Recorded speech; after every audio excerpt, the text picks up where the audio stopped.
doctor. They call him the human polar bear because he swam in the North Pole in a Speedo. He has swum around Robben Island at 100 kilometers around the Cape Peninsula in shark-infested waters. Is Lewis Pugh mad? No, he's a passionate environmental campaigner, and this is his office. As an official honorary ranger of the Table Mountain National Park, this is where Lewis chooses to keep fit when he's not pushing his body to the limits of what most people consider humanly impossible. While plotting his next outlandish adventure, Lewis uses his downtime to campaign aggressively for the preservation of our beautiful planet. Why are you wearing a jacket, Lewis? You don't feel the cold. Seriously though, what makes Lewis Pugh get up in the mornings? Lots of things. Yeah, I mean, I'm still very, very passionate about swimming. After 20 years, I love swimming.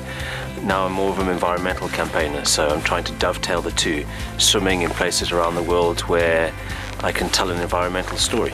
Given what you've done, what have you learned about how far the human body can be pushed? Well, I think I've put my body right to the very edge.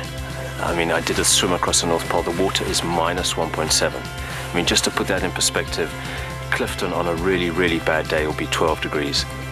When I came out of that swim and I spent nearly 19 minutes in the water, it took me actually 4 months to feel my hands again. So I put my body right to the very edge. I think if I'd spent any longer in the water, I actually wouldn't have my hands. There's some mornings when I wake up and I start brushing my teeth and I look at my hands and I just say I'm very, very lucky to have them. It may surprise you to learn that this famous aquatic athlete only learned to swim at the age of 17.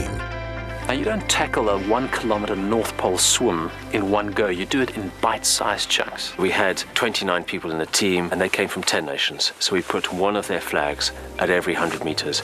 And all I did in my mind was I just dived in and I swam to the first flag at the 100-meter mark. I just slowed there, and as I took a breath, I just thought about the people, the men and the women from that country, and just thought, thank you very, very much for what you're doing and what you've done for me.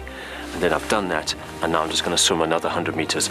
If you think about doing the whole lot, it's too much for my mind. You've got to break it down. And where was the South African flag? The South African flag was just after the halfway mark. So there was a huge dispute in the team because the South Africans, they wanted the flag at the beginning, then they wanted somebody to ski it all the way and put it in at the end. In the end, the only flag which is important is the flag actually the 900-meter mark, because so many of us quit at the 11th hour. And so the only flag which I thought would really get me going there would be the Australian flag. An Australian flag, 900 meters? No.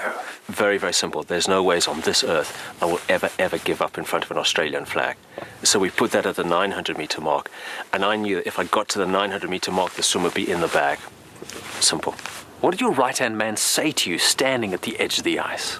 I remember looking in at the water and just about to dive in and being absolutely petrified. I mean, I've never felt fear like that before.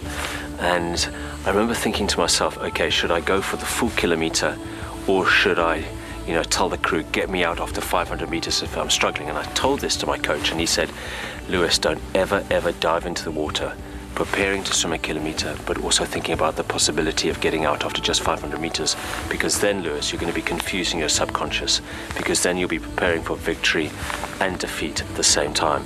You've got to get in with 100% conviction, and there's actually nothing more powerful than a made-up mind.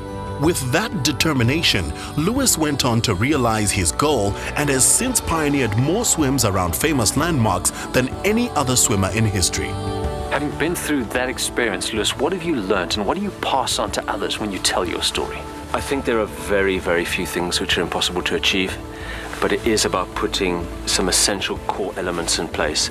It's about having a very, very clear vision. It's about assembling a team of people around you who can help you, people who you trust, people who are very optimistic. And when things get tough, and they always will, that's when you just got to keep that pedal to the ground and you just got to keep on going. Lewis, it's all good and well for me to say thanks, but on behalf of my children, thank you for leaving a legacy and making this planet a better place. Thank you so much. And awe-inspiring Lewis Pugh continues to prove that optimism and passion are the key ingredients to achieving the seemingly impossible. Hello, doctor.